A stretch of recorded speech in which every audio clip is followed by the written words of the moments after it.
Bollywood silver screen presenting अवतार। इस कहानी की शुरुआत में अंतरिक्ष की गहराइयों में एक स्पेसशिप को दिखाया जाता है।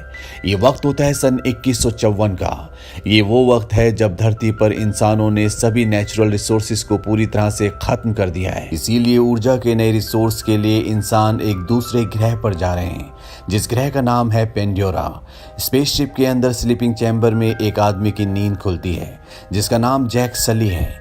जैक कहता है कि पिछले 6 सालों से जब से हम धरती से चले तब से हम सब के सब इन स्लीपिंग चैम्बर्स में सो रहे हैं। जैक बताता है कि मैं कभी भी इस प्रोजेक्ट का हिस्सा नहीं था, बल्कि मेरा भाई था जो कि एक साइंटिस्ट था। पर इस सफर पर आने से पहले ही एक चोर ने चंद पैसों के लिए गोली मारकर उसकी हत्या कर दी। मेरे और मेरे भाई का डीएनए सेम था, इसीलिए उसकी जगह मुझे इस प्रोजेक्ट में शामिल कर लिया गया, क्योंकि मेरे भाई के ऊपर कंपनी ने बहुत पैसा खर्च किया था। मैं तो एक सैनिक था जिसने जंग में अपने दोनों पैर गंवा दिए। इसके बाद दिखाया जाता है कि ये पेंडोरा ग्रह पहुंच जाते हैं, जहां पर बहुत बड़े बड़े रोबोट्स होते हैं। साथ ही यहाँ पर चारों तरफ लोग होते हैं जिनके चेहरे पर मास्क और हाथों में हथियार होते हैं। पृथ्वी पर ये सब सैनिक थे, पर यहाँ पर ये पैसों के लिए काम करते हैं। यहाँ का वातावरण इंसान के अनुकूल नहीं है, यानी कि इंसान इस वातावरण में सांस नहीं ले सकता। इसके बाद कर्नल माइल्स को दिखाया जाता है, जो कि यहाँ की सिक्योरिटी ऑपरेशन के हेड हैं। वो बताते हैं कि ये जगह नर्क से भी बदतर है। इस ग्रह पर हर वो चीज जो सांस लेती है वो तुम्हें मारना चाहती है। अगर तुम अपने आप को जिंदा रखना चाहते हो तो तुम्हें अपना ख्याल खुद रखना पड़ेगा। कर्नल की बातों से साफ साफ पता चलता है कि वो इस ग्रह से और इस ग्रह के जीवों से सख्त नफरत करते हैं। अब जैक साइंस लैब में जाता है, जहां इन्हें बहुत बड़े बड़े क्लोन्स दिखाए जाते हैं। दरअसल ये इस ग्रह पर रहने वाले लोगों के क्लोन्स हैं, जिन्हें इंसानों के और इस ग्रह पर रहने वाले लोगों के डीएनए से मिलाकर बनाया गया है। यानी कि ये दिखते तो बिल्कुल इस ग्रह के लोगों की तरह है, जिन्हें नावी कहा जाता है, पर इनके अंदर इंसानों का भी डीएनए है। ये एक तरह का साइंस एक्सपेरिमेंट है, जिसमें इंसान का दिमाग इन क्लोन्स को पूरी तरह से कंट्रोल करेगा। जैक को उसके भाई का क्लोन दिखाया जाता है, जो अब जैक का क्लोन है। इन क्लोन्स को अवतार कहा जाता है, इसीलिए इस पूरे एक्सपेरिमेंट का नाम अवतार होता है। यहाँ पर जैक की मुलाकात डॉक्टर ग्रेस से भी होती है, जो अवतार प्रोग्राम की हेड है। दरअसल उसे जैक की नहीं बल्कि उसके भाई की जरूरत थी, जो अब इस दुनिया में नहीं रहा।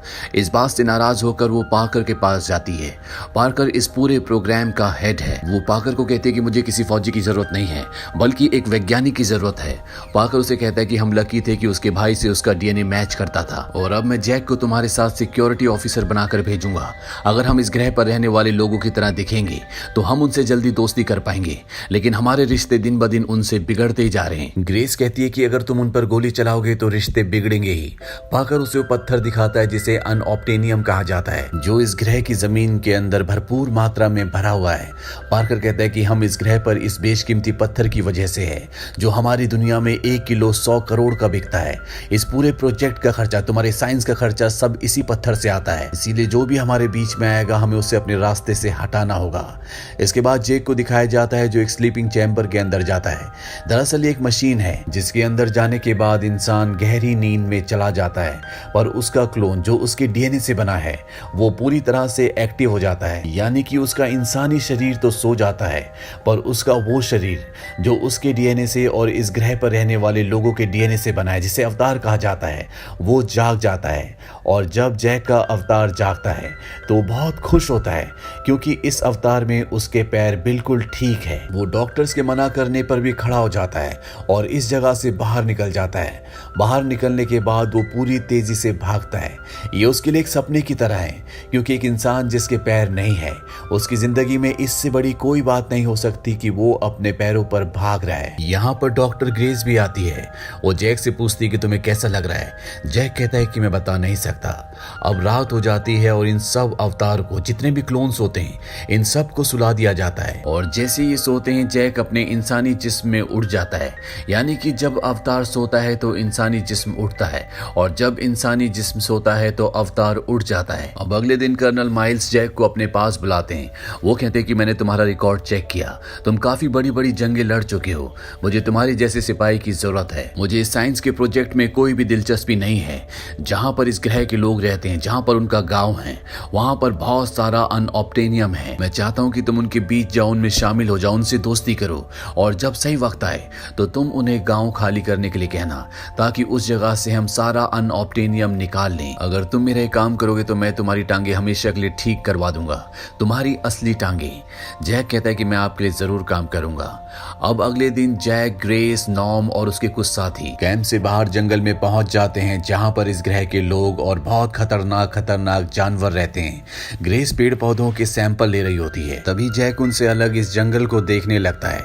उसके सामने एक बहुत ही खूबसूरत पौधा होता है। जैसे वो उसे टच करने की कोशिश करता है, वो बंद हो जाता है।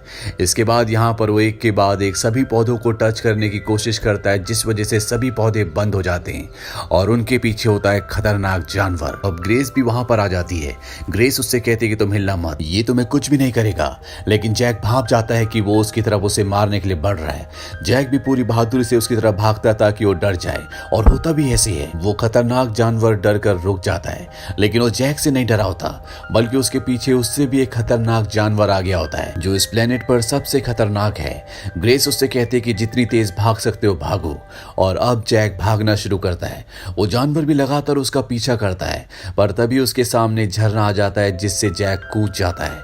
इस तरह से जैक अपनी जान तो बचा लेता है, पर वो अपने साथियों से अलग हो चुका है। अब वो इस खतरनाक जंगल में भटक रहा है। उसे नहीं पता कि उसे कहां जाना चाहिए। तभी हमें पेड़ के ऊपर दिखाया जाता है, जहां पर एक लड़की होती है जिसका नाम निटीरी है, जो इसी ग्रह की है। वो जैक को देख लेती है और अब वो उसे अपने तीर से मारने वाली होती है कि तभी उसके तीर के ऊपर एक अजीब सी चीज आकर बैठ जाती है, जिस वजह से वो जैक को नहीं मारती। जैक को भटकते भटकते रात हो जाती है। चारों तरफ से खतरनाक जानवरों की आवाज आ रही होती है। जैक बड़ी मुश्किल से आग जलाता है, पर तभी उस पर इस ग्रह के जंगली कुत्ते, जो कि बहुत खतरनाक होते हैं, एक साथ हमला कर देते हैं। जैक उनका सामना करने की कोशिश भी करता है, पर वो इतने सारों को मार नहीं सकता। इससे पहले कि वो जंगली कुत्ते जैक को मारते, यहाँ पर वही लड़की जिसका नाम निटीरी है, जो जैक को तीर मारने वाली थी, वो आ जाती है और वो सभी जंगली कुत्तों को मार कर भगा देती है।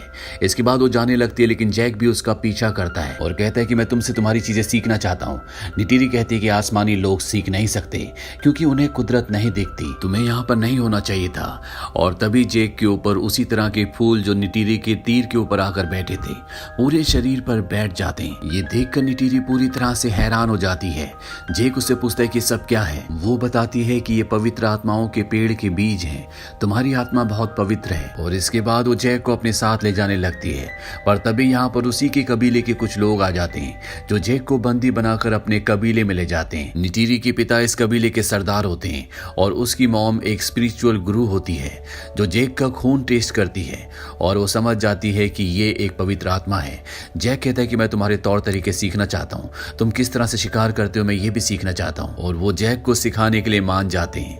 रात को जैक यहाँ पर सो जाता है और अगले पल वो अपने कैंप में, जहाँ पर उसका इंसानी शरीर है, वो उठ जाता है। जैक को जिंदा देखकर सब बहुत हैरान होते हैं, क्योंकि सभी को अभी तक यही लग रहा होता है कि जैक के अवतार वाले शरीर को मार दिया गया होगा। जैक बताता है कि मैं उनके कबीले में शामिल हो चुका हूँ और वो मुझे सिखाने के लिए तैयार हो गए हैं। अब मैं भी उनके परिवार का हिस्सा हूँ। ये सुनकर सब बहुत खुश होते हैं। पीटर जैक से कहता है कि जहाँ पर उनका गांव बसा है, वो पूरा एरिया 200 किलोमीटर तक फैला है और वहां पर अनऑब्टेनियम का भंडार है। तुम्हें उन्हें वहां से हटने के लिए कहना होगा, क्योंकि मैं किसी तरह का खून खराबा नहीं चाहता। जैक कहता है कि अगर उन्होंने अपना गांव खाली नहीं किया तो क्या। कर्नल कहता है कि तुम्हारे पास 3 महीने हैं, इसके बाद हम अपना तरीका अपनाएंगे। और अब जैक रोज उनके गांव में जाना शुरू कर देता है, जहां निटीरी उसे ट्रेनिंग देना शुरू कर देती है कि जंगलों में कैसे जाया जाता है, पेड़ों पर कैसे भागा जाता है, किस तरह से हथियार चलाए जाते हैं। जैक भी उनके तौर तरीके पूरी शिद्दत से सीख रहा होता है और बहुत जल्दी वो उनकी लगभग सभी कलाओं को, उनकी जीवन शैली को पूरी तरह से सीख जाता है। और एक दिन निटीरी जैक से कहती है कि अब तुम नावी बनने के लिए तैयार हो। दरअसल ये इस कबीले का एक रिवाज है, जहां पर हर एक इंसान को ट्रेनिंग करवाई जाती है और जब वो सभी कलाओं में परफेक्ट हो जाता है तो उसे नावी बना दिया जाता है, यानी एक तरह का योद्धा। निटिरी कहती है लेकिन इससे पहले तुम्हें अपना इकरान चुनना होगा। यहाँ पर बहुत बड़े बड़े पक्षी हैं जिनके ऊपर बैठकर यहाँ के लोग सवारी करते हैं, लेकिन एक नावी अपनी पूरी जिंदगी में सिर्फ एक ही पक्षी चुन सकता है, जिसके लिए एक बहुत लंबा सफर तय करना पड़ेगा। और अब जैक इसी कबीले के बाकी लोगों के साथ, जिनकी ट्रेनिंग पूरी हो चुकी है, जो अपना इकरान चुनने के लिए जा रहे हैं, जैक भी उनमें शामिल हो जाता है। ये एक बहुत लंबा सफर होता है जहाँ पे आसमान में बादलों से भी ऊपर उड़ने वाले पहाड़ होते हैं। ये सब के सब उस रास्ते से उस जगह पहुंच जाते हैं जहाँ पर बहुत सारे इकरान होते हैं। निटिरी भी अपने इकरान के ऊपर बैठकर इस जगह तक पहुंच जाती है। सबसे पहले जैक को भेजा जाता है। जैक निटिरी से पूछता है कि मुझे कैसे पता चलेगा कि मेरा इकरान कौन सा है। निटिरी कहती है कि वो तुम पर हमला करेगा, और इसके बाद जैक वहां पर इकरान चुनने के लिए जाता है। एक इकरान उस पर हमला करता है। जैक बड़ी मुश्किल से उसे अपने कंट्रोल में ले लेता है और इसके बाद वो उसकी सवारी करता है। शुरू में जैक को बहुत प्रॉब्लम होती है, लेकिन जल्दी वो सीख जाता है कि इकरान को कैसे कंट्रोल किया जाता है। और इसके बाद जैक और निटिरी अपने अपने इकरान पर आसमान की लंबी लंबी सैर करते हैं। निटिरी कहीं ना कहीं अब जैक को पसंद भी करती है। जैक भी निटिरी को पसंद करता है। और एक दिन जब ये दोनों के दोनों अपने अपने इकरान पर होते हैं, तभी आसमान से एक बहुत बड़ा इकरान जो छोटे इकरानों को खा जाता है, जैक के ऊपर हमला करता है, जिस वजह से जैक और निटिरी को भागना पड़ता है। ये दोनों के दोनों किसी तरह से उस इकरान से बच जाते हैं। रात को इकिरी बताती है कि इसे त्रुक कहा जाता है। आज तक नावी कुल के इतिहास में सिर्फ 5 बार लोगों ने इसकी सवारी की है। ये हमारी दुनिया में सबसे शक्तिशाली है। मेरे दादा के दादा ने इस पर सवारी की थी। ये वो वक्त था जब हमारी दुनिया बहुत मुश्किलों से गुजर रही थी, पर मेरे दादा के दादा ने जब तुरुक की सवारी की तो सभी कबीले एक हो गए। जैक को इनके रीति रिवाज, इनका रहन सहन बहुत पसंद होता है और जैक ने अपनी परीक्षा भी पूरी कर ली है, इसीलिए जैक को पूरे रीति रिवाजों से ये अपने में शामिल कर लेते हैं। निटिरी जैक को एक पवित्र जगह पर ले जाती है। वो कहती है कि यहाँ हम प्रार्थना करते हैं। इसे आवाजों का पेड़ कहा जाता है, हमारे पूर्वजों की आवाजें। और जब जैक अपने बालों को उस पेड़ की लताओं से जोड़ता है तो उसे सच में वहां से आवाजें आती है। निटिरी उसे बोलती है कि अब तुम हम में से एक हो, अब तुम इस वृक्ष की लकड़ी से एक धनुष बना सकते हो और कबीले से किसी भी लड़की को अपने लिए चुन सकते हो। जैक कहता है कि मैं पहले चुन चुका हूं, पर उसे भी मुझे चुनना होगा।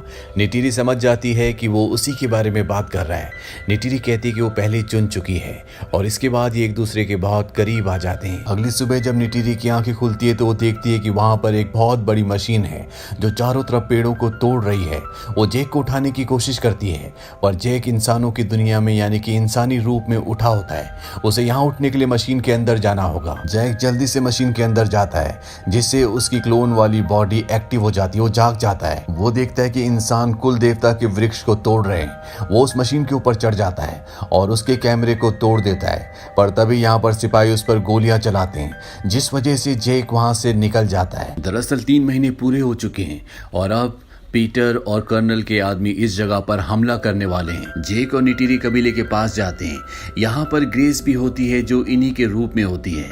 जेक और ग्रेस इन्हें बताना चाहते हैं कि इन पर हमला होने वाला है, पर इससे पहले कि उन्हें बताते कर्नल उस कैमरे में जिस कैमरे को जेक ने तोड़ा था उसमें जेक की फोटो देख लेता है। इस बात से कर्नल को बहुत गुस्सा आता है और वो उस जगह जाता है जहाँ पर स्लीपिंग चैम्बर्स हैं। दरअसल ये स्लीपिंग चैम्बर्स इनके बेस से बहुत दूर जंगल में होते हैं। कर्नल वहां पर पहले ग्रेस का और उसके बाद जेक का स्लीपिंग चैम्बर ऑफ कर देता है, जिससे वो उस दुनिया में यानी कि क्लोन रूप में पूरी तरह से डेड हो जाते हैं और इंसानी रूप में होश में आ जाते हैं। जेक और ग्रेस पीटर और कर्नल को समझाने की कोशिश करते हैं कि उनके घर को, उनके जंगल को तबाह मत करो। यहाँ पर हर एक पेड़ का दूसरे पेड़ से कनेक्शन है। साथ ही जिस गांव पर तुम हमला करने वाले हो वहां पर कई 100 परिवार रहते हैं, वहां पर छोटे छोटे बच्चे हैं। पीटर इन दोनों को कहता है कि तुम्हारे पास आखिरी मौका है, मैं तुम्हें 1 घंटा देता हूँ, 1 घंटे में उस जगह को खाली करवा दो। जैक और ग्रेस अपने स्लीपिंग चैम्बर में चले जाते हैं और इसके बाद वो अपने अवतार वाले रूप में जागते हैं, जहां पर जैक कबीले वालों को बताता है कि यहाँ पर बहुत जल्दी इंसानी आर्मी आने वाली है, वो तुम्हारे पूरे गांव को तबाह कर देगी। तुम चाहकर भी उनके हथियारों का सामना नहीं कर सकते। इंसानों ने मुझे इसीलिए यहाँ पर भेजा था। ये सुनकर निटिरी पूरी तरह से शॉक्ड हो जाती है। वो जैक से पूछती है कि तुम्हें पता था कि ये सब होने वाला है? जैक कहता है कि हाँ, लेकिन अब मैं तुमसे प्यार करता हूँ, इस जगह से प्यार करता हूँ, मैं तुम में से एक हूँ। निटिरी को बहुत गुस्सा आता है वो कहती है कि तुम हम में से एक कभी नहीं हो सकते। और इसके बाद जैक को और ग्रेस को बंदी बना लिया जाता है और कबीले का जो सरदार होता है वो ऐलान करता है कि हम इंसानों का मुकाबला करेंगे। वहीं कर्नल अपनी पूरी फौज लेकर इनके गांव तक पहुंच जाता है। यहाँ पर एक बहुत विशाल पेड़ होता है, इतना विशाल पेड़ इस पूरे प्लेनेट पर और कहीं भी नहीं होता। कर्नल देखता है कि जैक को और ग्रेस को बंदी बना लिया गया है। वो समझ जाता है कि इन लोगों ने इनकी बात नहीं मानी, इसीलिए वो अपनी आर्मी को इन पर हमला करने का ऑर्डर देता है और एक के बाद एक कई मिसाइलें छोड़ी जाती है, जिस वजह से बहुत सारे नावी लोग मारे जाते हैं। चारों तरफ तबाही का मंजर होता है और तभी निटिरी की मॉम, जो कि धर्म गुरु भी है, वो चाकू लेकर जैक के पास आती है और उसे कहती है कि अगर तुम हम में से एक है तो मदद करो। वो उसकी रस्सियां काट देती है और अब जैक भी इनकी मदद करने की कोशिश करता है, पर तभी इनका विशाल पेड़ गिरना शुरू हो जाता है, जिस वजह से इन सबको यहाँ से भागना पड़ता है। निटिरी के पिता, जो कि कबीले के सरदार हैं, उनकी भी मृत्यु हो जाती है। जैक की और ग्रेस की मशीन को भी बंद कर दिया जाता है और वो इंसानी रूप में उड़ जाते हैं। इन दोनों को और इनके साथी नॉर्म को भी बंदी बना लिया जाता है। इंसानी पायलट में एक लेडी पायलट होती है, जिसे ऐसा लगता है कि यहाँ के प्लेनेट वालों के साथ जो भी हो रहा है वो गलत हो रहा है, इसीलिए बड़ी चालाकी से वो इन तीनों को यहाँ से अपने फाइटर प्लेन में छुड़ा कर ले जाती है। ये उस जगह जाते हैं जहाँ पर जंगल में इनके स्लीपिंग चैम्बर्स हैं। ये स्लीपिंग चैम्बर्स को वहां से उठाकर दूसरी जगह ले जाते हैं ताकि कोई भी मशीन को बंद ना कर सके। और एक बार फिर से जैक स्लीपिंग चैम्बर के अंदर जाता है और अगले पल वो क्लोन के रूप में उठ जाता है। वो देखता है कि उसके चारों तरफ राख ही राख है। ये एक तबाही का मंजर होता है। जैक कहता है कि उन्हें मेरी मदद की जरूरत है और मुझे उनकी मदद की, लेकिन मुझे अपनी वफादारी एक बार फिर से साबित करनी होगी। वो अपने इकरान को बुलाता है और आसमान में उड़ना शुरू कर देता है। उसके नीचे तुरुक भी उड़ रहा होता है। तुरुक इस प्लेनेट का सबसे खतरनाक और सबसे बड़ा पक्षी है। जैक अपने इकरान को नीचे की तरफ, जहां पर तुरुक उड़ रहा होता है, उस तरफ चलने के लिए कहता है और वो अपने इकरान से तुरुक के ऊपर छलांग मार देता है। वहीं हमें नावी लोगों को दिखाया जाता है जो सब के सब प्रेयर्स कर रहे होते हैं और तभी वहां पर सब डर जाते हैं क्योंकि उनकी तरफ इकरान बढ़ रहा होता है, जो पशु पक्षी यहाँ के लोगों को सबको मार के खा जाता है। पर जब यहाँ के लोग ध्यान से देखते हैं तो वो देखते हैं कि उसके ऊपर जैक सवारी कर रहा है। ये देखकर सबके सब डर जाते हैं क्योंकि आज से पहले सिर्फ 5 ही लोग तुरुक की सवारी कर पाए। निटिरी को भी एक बार फिर से जैक पर विश्वास हो जाता है। जैक यहाँ पर ऐलान करता है कि इंसानी लोग हमारी तरफ बढ़ रहे हैं। वो चाहते हैं कि हम इस जगह को खाली कर दें, पर अब एक संदेश इंसानों तक भी पहुंचाना है कि चाहे कुछ भी हो जाए, हम इस जगह को खाली नहीं करेंगे। ये हमारी जमीन है। बाकी कबीले वालों को भी ऐलान कर दो कि तुरुक मकटू ने उन्हें बुलाया है। दरअसल जो तुरुक के ऊपर सवारी करता है उसे तुरुक मकटू कहा जाता है और जैक का संदेश पूरे प्लेनेट पर फैला दिया जाता है, जिस वजह से यहाँ पर और भी बहुत सारे नावी लोग इकट्ठे हो जाते हैं। अब जैक आत्माओं के वृक्ष के पास जाता है जहाँ पर वो इस प्लेनेट की देवी, जिसका नाम एवा है, उनसे प्रार्थना करता है। वो कहता है, मैं जानता हूँ कि हम इंसानों को हराने के लिए काफी नहीं हैं, पर आप इस प्लेनेट के हर एक जीव जंतु, हर एक पशु पक्षी में वास करती हैं।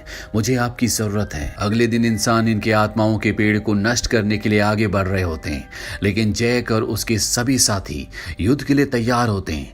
जैक के कुछ साथी हवा से अपने पक्षियों पर इन पर हमला करते हैं, कुछ लोग जमीन से भी हमला करते हैं। जैक के पास इस प्लेनेट का सबसे बड़ा पक्षी है, इसीलिए वो इंसानों के बहुत सारे हेलीकॉप्टर्स को अपने तुरुक के पंजों से पकड़कर फेंक देता है। जैक बहुत ही बहादुरी से सामना करता है, लेकिन इंसानों के पास हथियार है, गोलियां हैं, जबकि इस प्लेनेट के लोगों के पास ऐसा कोई भी हथियार नहीं है। इसीलिए धीरे धीरे इस प्लेनेट के लोगों की हार होना शुरू हो जाती है और एक पल ऐसा आता है जब निटिरी फंस जाती है। सोल्जर उसकी तरफ बढ़ रहे होते हैं, वो भी इंसानों के सामने आने वाली होती है। तभी सभी इंसानों को रेडियो पर मैसेज दिया जाता है कि बहुत तेजी से कोई तुम्हारी ओर बढ़ रहा है। किसी को कुछ समझ नहीं आता और बहुत जल्द इस प्लेनेट के खतरनाक खतरनाक जानवर, जिन पर गोला बारूद का भी कोई असर नहीं होता, वो इंसानों पर हमला कर देते हैं और एक एक करके इंसानों को मारना शुरू कर देते हैं। वहीं आसमान में बहुत सारे इकरान इनके हेलीकॉप्टर्स पर हमला कर देते हैं। यानी जैक ने जो देवी एवा से प्रार्थना की थी, देवी एवा ने उसकी प्रार्थना सुन ली है। और कर्नल अभी भी हार नहीं मानता। वो अपने बहुत बड़े रोबोट के अंदर फिट हो जाता है और जैक पे हमला करता है। जैक और उसके बीच में बहुत घमासान लड़ाई होती है। कर्नल कहता है, शायद तुम अपनी असलियत भूल गए। दरअसल कर्नल को स्लीपिंग चैम्बर दिख जाता है जिसके अंदर इंसानी जैक सो रहा है। वो स्लीपिंग चैम्बर को तोड़ना शुरू कर देता है। जैक दोबारा उसके ऊपर हमला करता है, पर अब जैक का इंसानी रूप उठना शुरू हो जाता है, इसीलिए यहाँ पर क्लोन वाला जैक कमजोर पड़ जाता है। कर्नल चाकू से जैक का गला काटने वाला होता है कि नीटिरी वहां पर पहुंच जाती है और अपने जहरीले तीर कर्नल के सीने के आर पार कर देती है। कर्नल की मृत्यु हो जाती है। पर वहीं अब जैक का इंसानी रूप जाग चुका है, इसीलिए क्लोन पूरी तरह से डेड हो जाता है। जैक को सांस लेने में बहुत प्रॉब्लम हो रही होती है क्योंकि वो इस वातावरण में बिना ऑक्सीजन मास्क के सांस नहीं ले सकता। वो मास्क को निकालने की कोशिश भी करता है पर अपने पैर खराब होने की वजह से वो वहां तक नहीं पहुंच पाता। और अब जैक का इंसानी रूप अपनी जिंदगी की आखिरी सांसें ले रहा है।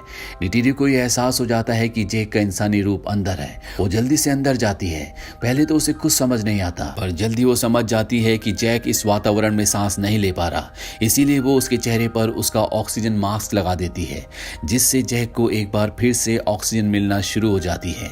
जैक अब पूरी तरह से ठीक है पर जैक इस प्लेनेट से वापस नहीं जाना चाहता, इसीलिए सभी इंसानों को वापस उनकी धरती पर भेज दिया जाता है। पर कुछ लोग जो दिल के साफ हैं उन्हें यहाँ पर रहने की इजाजत दे दी जाती है। जैक भी इसी प्लेनेट पर रुक जाता है। इसके बाद जैक के इंसानी शरीर को और उसके क्लोन वाले शरीर को आत्माओं के पेड़ के पास लाया जाता है जहां पर सभी नावी लोग आत्माओं के पेड़ से प्रार्थना करते हैं और जैक के इंसानी शरीर की आत्मा हमेशा के लिए क्लोन वाले शरीर में ट्रांसफर कर दी जाती है। यानी कि अब वो हमेशा के लिए एक नावी बन गया है। अब वो पूरी तरह से इन्हीं लोगों में से एक है। इसी के साथ ये फिल्म यहीं पर खत्म हो जाती है। ये फिल्म ईयर 2009 में रिलीज हुई थी। IMDb पर इसकी रेटिंग है 7.8। इस मूवी का बजट था $237 मिलियन और बॉक्स ऑफिस पर इसने कमाई की थी $2.8 बिलियन की। ये आज तक की हॉलीवुड की सबसे ज्यादा कमाई करने वाली फिल्म है। उम्मीद करते हैं कि ये कहानी आपको पसंद आई होगी।